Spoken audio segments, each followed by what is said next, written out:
Today on TFPmini, it's the most detailed model I've made with 150 lights and the tiniest masking tape I could find, and enough fiber optic cabling to drive me mad. This guy gets immortalized forever, and even an HO scale wrought iron railing. That's right, we're building the Magic Kingdom firehouse located in Town Square and home to Engine Company 71. Let's get started. And where does one start on an insane model like this? Reference photos, of course. Guess that means I have to take a trip to the Magic Kingdom. I should probably get some egg rolls and a pretzel while I'm there. Then back to the mission of getting some reference photos. This model is also going to have an interior of sorts, but I wanted to try a new technique for that. More on that later. But for now, I need plenty of good interior photos too. With reference photos in hand and a belly full of junk food, it was time to create the model. I won't bore you with that process because it took more hours than I would like to admit, as I modeled every possible detail I could. The tricky part here was figuring out the lighting, as the real model has a lot of lights all over the building. I didn't count them on the real building, but mine will end up with around 150 lights. So I had to model in a hole for every single one. And all of the bricks are fully modeled. Then it's off to the 3D printer to turn digital into physical. This one was done on a resin printer and in one single print. The only way I could do this without leaving a ton of support marks over the fully modeled bricks was to print the bulk of the supports on the inside. There are some exterior supports, but they won't be an issue. Slow and steady is the secret to support removal. But these interior supports were a huge pain. Still, better than trying to print the house in multiple pieces and gluing it together. Once the bottom support base comes off, you can see the crazy support structure here on the inside. All of that needs to come out as I need access to all of the interior to add curtains, windows, lighting, and the actual interior bits.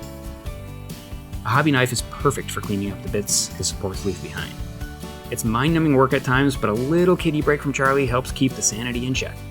And don't worry, the resin was fully cured here, so I'm not wiping resin on him. Back to work. While the foreman checks in again. A little sandpaper cleans up the final support nubs. And there you have it. Look at that detail. From the detailed railings to the fluted support columns, I am so happy with this model. I think I earned a quick light test. I printed the staircase and wrought iron railing along with the main doors separately. I modeled every railing curve and detail I possibly could and was shocked it actually printed perfectly. It's beyond thin. I then added a little superglue to build the staircase assembly.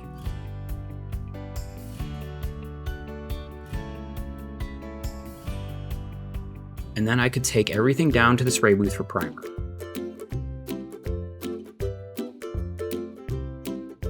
Because I lack patience, I use a heat gun on a cool setting to speed up the primer drying time.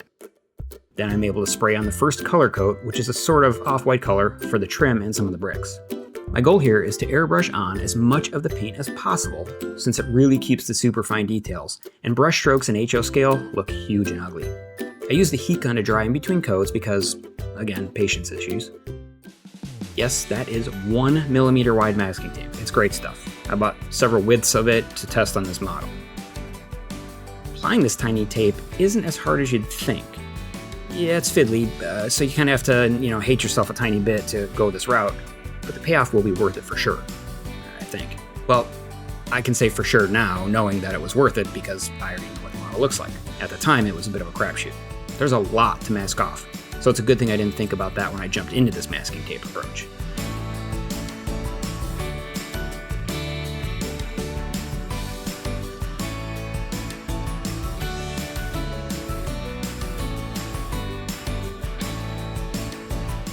Here's how it looks when masked off. 3 more sides to go. I went right to shooting on the color, which was actually a bit of a mistake. I knew better, but totally forgot to spray on a clear coat first, which would have better minimized bleed through on the masked off areas. It wasn't a huge deal, but lesson learned. Well, when you tape off, it's best to spray on the color below, if possible, or a clear coat, so that anything that leaks under the tape will either be the same color as below, or it'll be clear, in which case you wouldn't see it, so it just kind of seals everything in. Oh, now that is satisfying. I won't make you watch me peel off all the tape, but look how nice and crisp that is. This Tamiya masking tape is amazing stuff. It's super easy to work with and comes off very easy while leaving really crisp edges. I can't recommend it enough. And no, this isn't sponsored. So here's how it looks unmasked. A little touch-up will be required, but overall it's great.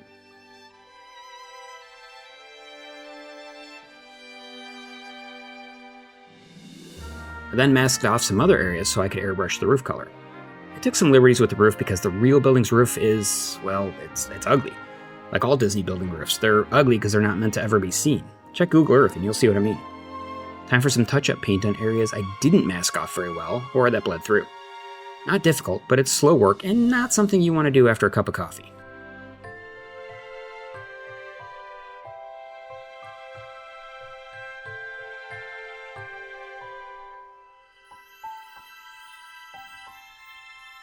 The bottom of the building is painted gray. I assume this is part of the foundation.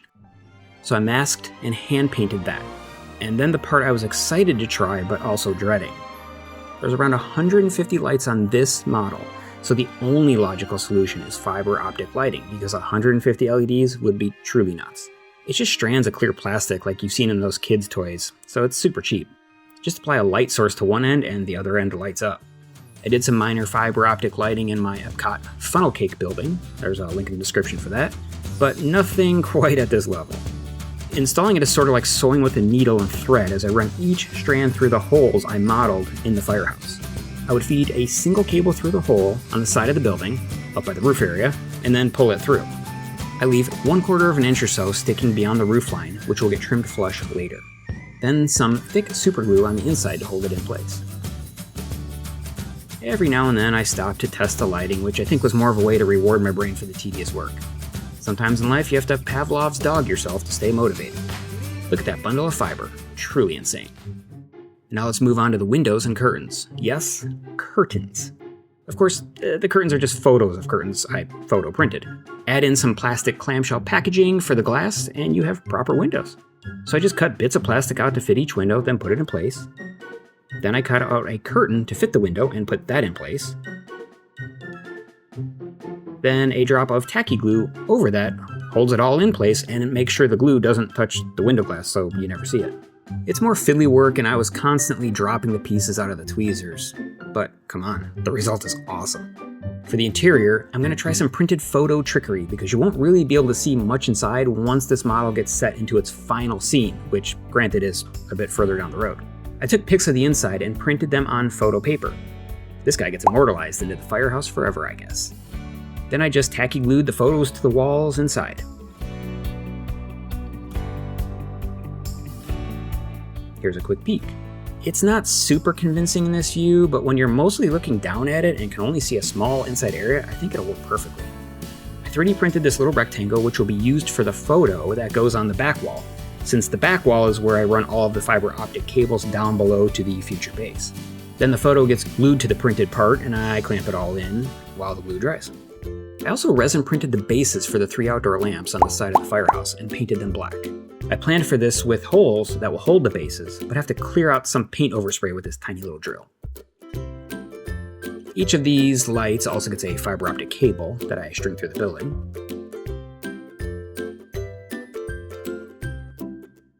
And then into and through the tiny light bases.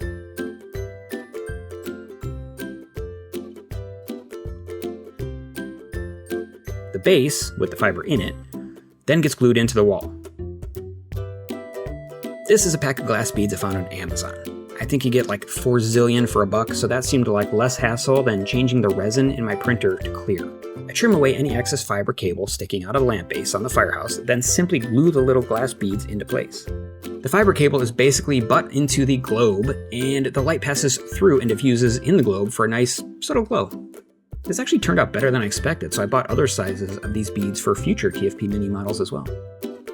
Here's a quick test to show it off.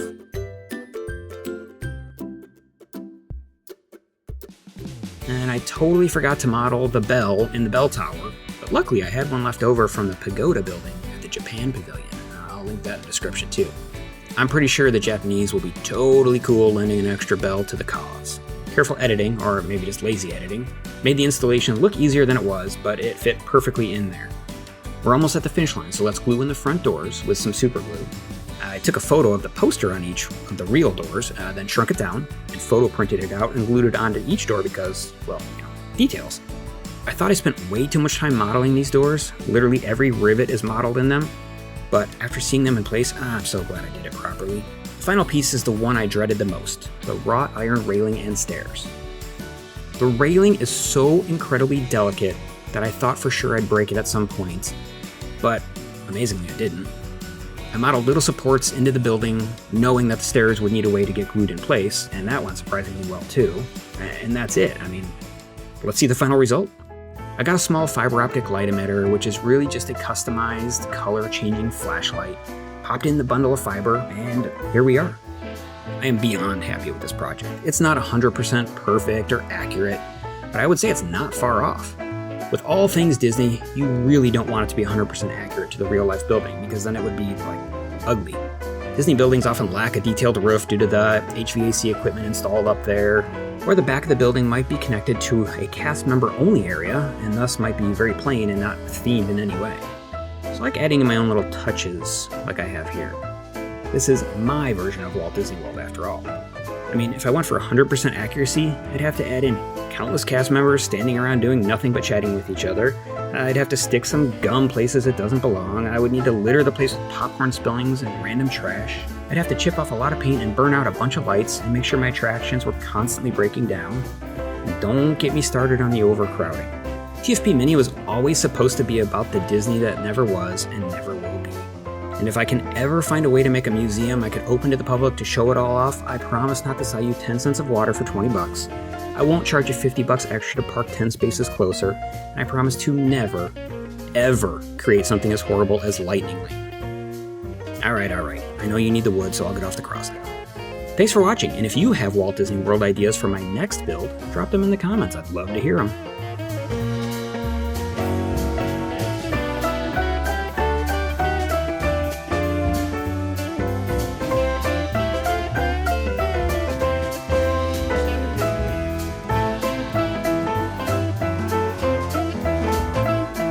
Oh, hey there. Oh, you're still here, eh? Well, this is a little awkward because, the video's over now. Okay, hold on a second. No worries. Here you go. Here's a little something I handpicked just for you to watch.